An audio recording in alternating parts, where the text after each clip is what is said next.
1932년 일본은 상하이에 세계 사단의 육군을 파병, 중국 침략을 위한 교두보를 마련한다. 그리고 일왕 생일인 천장절에 전승 축하 행사를 하며 전 세계에 그들의 무력을 과시하려 한다.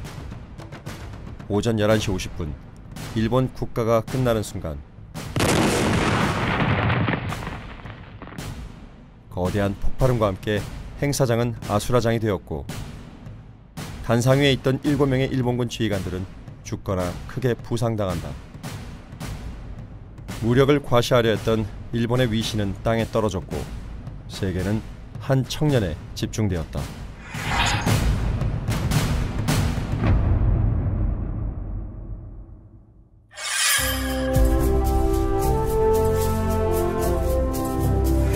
일본 장교들을 향해 수류탄을 던지며 자신을 희생하여 독립을 외쳤던 윤봉길. 사실 그는 대한독립을 꿈꾸던 농촌의 계몽가였습니다. 19세부터 문맹 퇴치를 위한 야학당을 운영하였고 농민 독본저술, 부흥원 설립, 월진회를 조직하는 등 문맹 퇴치와 민족의식 고취에 앞장섰으며 농촌 부흥운동을 펼쳐 농가의 소득을 증대시키는 데 기여하였습니다. 하지만 일제는 부당한 이유로 윤봉길의 계몽운동을 방해하였고 이에 한계를 느끼게 된 윤봉길은 농촌 계몽운동도 민족의 독립이 있는 이유에 가능하다는 걸 느끼게 됩니다. 1929년 광주 학생 항일운동이 일어나자 이에 영향을 받은 윤봉길은 야학을 통해 학생들에게 항일 정신을 불어넣으며 투쟁에 나설 것을 권한다.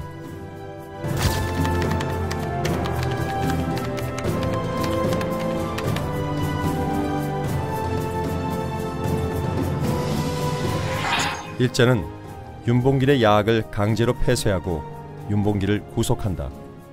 3주간의 고된 옥고를 치른 윤봉길은 야학의 학생들과 이별을 고한 후 혁명운동을 위해 상해로 향한다.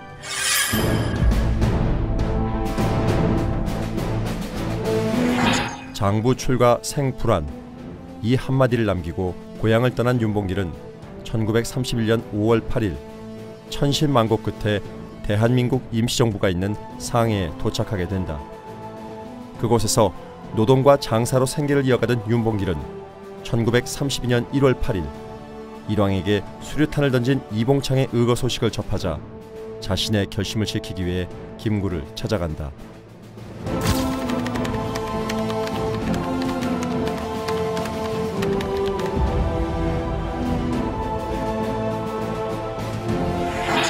김구는 윤봉길과의 대화를 통해 윤봉길의 굳은 결심을 알게 되었고 목숨을 바쳐 대한 독립을 이루고자 하는 그의 의지에 감탄할 수밖에 없었다.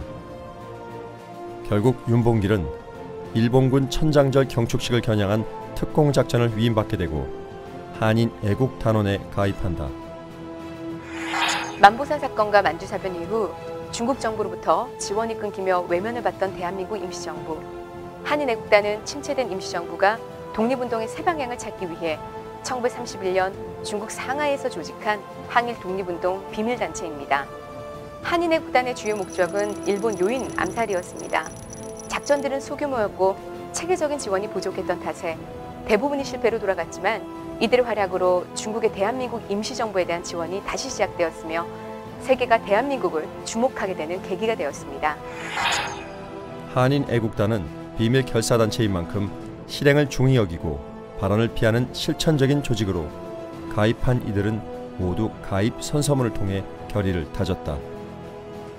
윤봉길 또한 가슴에 선언문을 붙이고 왼손에 폭탄, 오른손에 권총을 들고 태극기 앞에 당당히 서서 심장이 피같이 끓는 뜨거운 마음으로 맹세한다. 그리고 사흘 뒤 그의 목숨으로 그 맹세를 지킨다.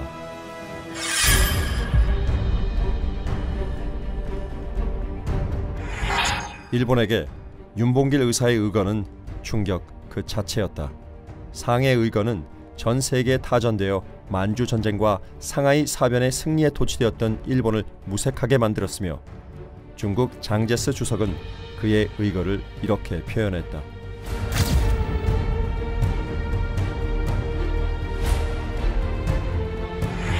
거사 직후 현장에서 체포되어 헌병대에 의해 끌려간 윤봉길은 1932년 5월 25일 상해 파견 일본 군법회의에서 사형 선고를 받고 11월 18일 일본 오사카의 육군 위수형무소에 이감된다. 그리고 12월 19일 7시 40분 가니자와 육군 형무소 공병 작업장에서 십자가 형틀에 묶인 채 총탄을 맞아 25세의 짧지만 강렬했던 삶을 마감한다. 윤봉길의 유해는 일제에 의해 쓰레기 하치장에 버려졌고 광복 후인 1946년에서야 조국으로 봉환되어 효창공원에 안장되었다. 이후 1962년 건국훈장 대한민국장이 추서되었다.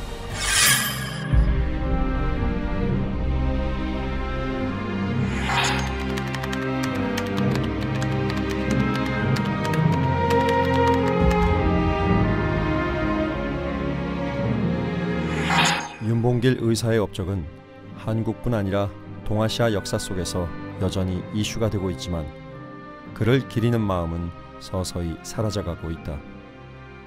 민족의 독립과 자유를 위해 목숨을 바친 독립투사의 활약이 후손들의 무관심으로 기억에서 잊혀져 가고 있는 것이다. 자신의 모든 것을 바쳐 독립운동의 불씨를 살린 25살의 조선 청년. 죽음을 두려워하지 않고 일제에 맞서 조국의 독립을 열망했던 윤봉길. 그의 숭고한 정신을 제대로 지키고 이어나가고 있는지 되돌아봐야 할 시점이다.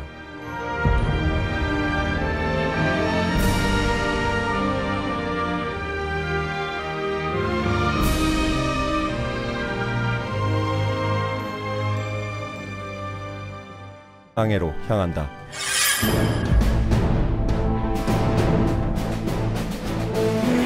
장부 출가 생불안 이 한마디를 남기고 고향을 떠난 윤봉길은 1931년 5월 8일 천신만고 끝에 대한민국 임시정부가 있는 상해에 도착하게 된다. 그곳에서 노동과 장사로 생계를 이어가던 윤봉길은 1932년 1월 8일 일왕에게 수류탄을 던진 이봉창의 의거 소식을 접하자 자신의 결심을 지키기 위해 김구를 찾아간다.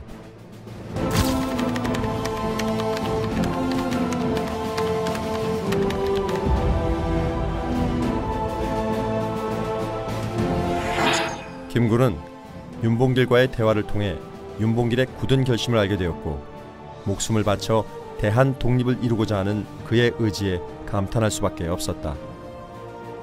결국 윤봉길은 일본군 천장절 경축식을 겨냥한 특공작전을 위임받게 되고 한인 애국단원에 가입한다.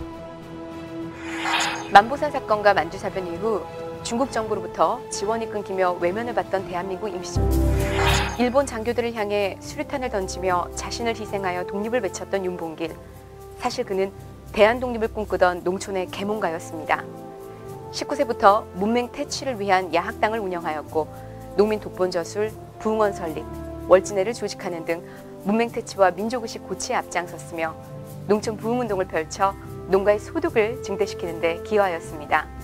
하지만 일제는 부당한 이유로 윤봉길의 계몽운동을 방해하였고 이에 한계를 느끼게 된 윤봉길은 농촌 계몽운동도 민족의 독립이 있는 이유에 가능하다는 걸 느끼게 됩니다.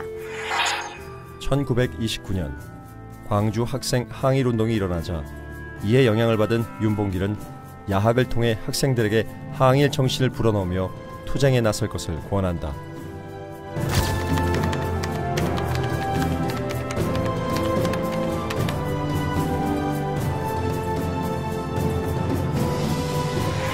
일제는 윤봉길의 야학을 강제로 폐쇄하고 윤봉길을 구속한다. 3주간의 고된 옥고를 치른 윤봉길은 야학의 학생들과 이별을 고한 후 혁명운동을 위해 정부, 한인애국단은 침체된 임시정부가 독립운동의 새 방향을 찾기 위해 1931년 중국 상하이에서 조직한 항일 독립운동 비밀단체입니다. 한인애국단의 주요 목적은 일본 요인 암살이었습니다. 작전들은 소규모였고 체계적인 지원이 부족했던 탓에 대부분이 실패로 돌아갔지만 이들의 활약으로 중국의 대한민국 임시정부에 대한 지원이 다시 시작되었으며 세계가 대한민국을 주목하게 되는 계기가 되었습니다. 한인 애국단은 비밀 결사단체인 만큼 실행을 중히 여기고 발언을 피하는 실천적인 조직으로 가입한 이들은 모두 가입 선서문을 통해 결의를 다졌다. 윤봉길 또한 가슴에 선언문을 붙이고 왼손에 폭탄, 오른손에 권총을 들고 태극기 앞에 당당히 서서 심장이 피같이 끓는 뜨거운 마음으로 맹세한다.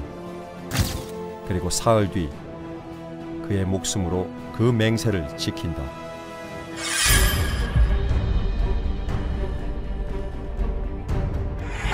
일본에게 윤봉길 의사의 의거는 충격 그 자체였다. 상해의 의거는 전 세계에 타전돼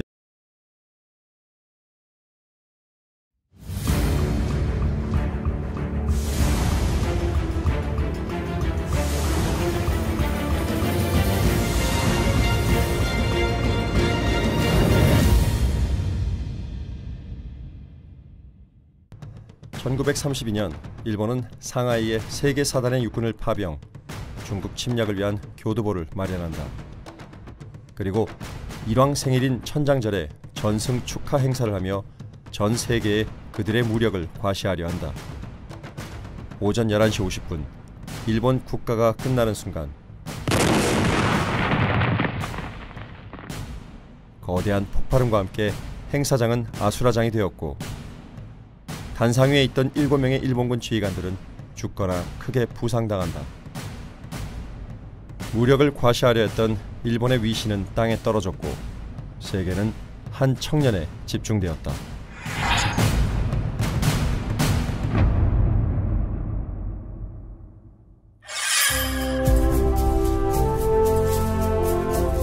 되어 만주 전쟁과 상하이 사변의 승리에 도취되었던 일본을 무색하게 만들었으며 중국 장제스 주석은 그의 의거를 이렇게 표현했다.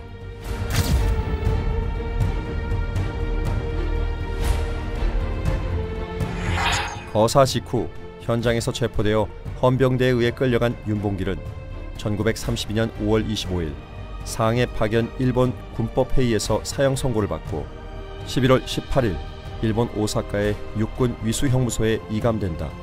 그리고 12월 19일 7시 40분 가니자와 육군형무소 공병작업장에서 십자가 형틀에 묶인 채 총탄을 맞아 25세의 짧지만 강렬했던 삶을 마감한다.